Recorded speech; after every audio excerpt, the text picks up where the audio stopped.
महेन्द्र मोरङ क्याम्पसमा तोडफोड र आगजनी। दर्शकबिन, नेपाल विद्यार्थी सङ्घभित्रको आन्तरिक विवादका कारण महेन्द्र मोरङ आदर्श बहुमुखी क्याम्पसमा तोडफोड र आगजनी भएपछि प्रहरीले 4 जनालाई पक्राउ गरेको छ। सोभियु निर्वाचनको विषयलाई लिएर बुधबार आगजनी र तोडफोड गर्ने नेपाल विद्यार्थी सङ्घका डाक्टर शेखर कोइराला समूहका 4 जना विद्यार्थीलाई प्रहरीले पक्राउ गरेको हो।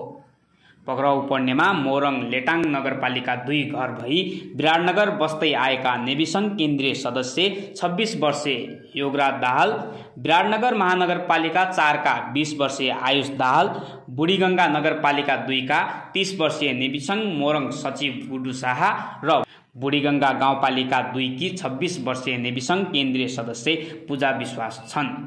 योगराज महेन्द्र मोरङ सोभियो सभापतिको नेविसङ्घ इतर पक्षका उम्मेदवार हुन्।